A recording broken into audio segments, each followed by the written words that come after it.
The Dungeon Master, the creator and arbiter of the fantasy world our characters inhabit. Every emotional story moment, every amazing magic item, every archenemy. All these things that we love about D&D live and die with this crucial role. In today's lesson, we'll be going through the role and function of the Dungeon Master, and hopefully inspire you to join the ranks of much needed and amazing DMs.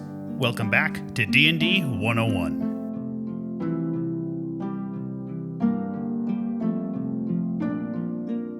If you enjoy these videos, don't forget to like and share this across the realm. If you have a favorite story about a DM you've had, a story from your experience as a DM, or a topic you'd like covered in another lesson, let me know in the comments below. But for now, on to the lesson.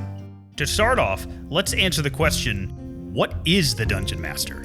The Dungeon Master, or DM, is the player who is in charge of running and facilitating the game. The basic responsibilities of the DM are creating the basic story of the game and making rulings on different mechanical issues that occur during gameplay.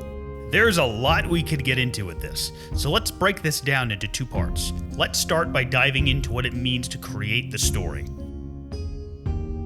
So I mentioned the DM is in charge of creating the story, but what does that mean, and how does that work with the players adding their own input through roleplay scenarios? Creating the story means that you have an overarching plan of how the campaign is going to begin and how you're going to lead the players through to the end. Although your plans are going to be foiled, a lot, by the players' decisions, you still have an idea of where they're going and some of the possible branching pathways they could take. For example, your story could be a simple monster hunt. You begin the players in the keep of a well-respected oligarch. She gives the group a mission and incentive, money, to find the monster and kill it. Therefore, you lead your players to where the monster is, and they kill it, go home, and get paid. Pretty simple. A little too simple.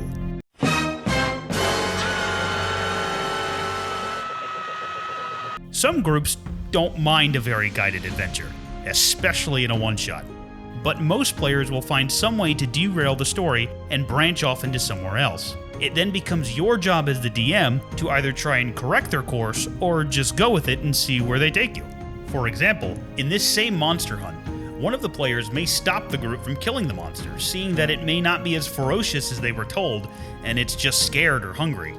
Or one of the players may decide that they don't trust the oligarch, and they ask to spy on her a little to see if they can determine if she has some kind of ulterior motive for wanting the monster gone. This can be frustrating or downright nerve-wracking for first-time DMs, as your perfect story has been completely ruined. At this point, remind yourself of a couple things. Number one, the players don't know the full story, so they're very likely not trying to ruin anything intentionally. Try to give them the benefit of the doubt and don't try to punish them for chasing squirrels. Number two, the goal of D&D is to build a story with the players together. Your primary job when it comes to the story is to build the skeleton of the story. Don't be afraid to allow the players to contribute. Number three, as a DM, you will need to develop your improv skills. Remember, this is a skill, and a skill only gets better and develops with repetition, so you will naturally struggle the first few times. Don't be discouraged. Any DM will tell you that we have all struggled with the first few times when trying to build that skill. And number four, your story isn't ruined, it's growing. Allow yourself to be inspired by what the players do and roll with the punches. For now, we'll stop here, but rest assured I'll be making full lessons on just this topic in separate videos. But for now, let's talk about the rules. The other main responsibility of the DM is to arbitrate the rules and make rulings on different mechanical issues that occur during the game. I do want to reassure the new DMs, you do not have to memorize all the rules before you run your first game. I've been running D&D for years and I still need to look up rulings that I've forgotten from time to time.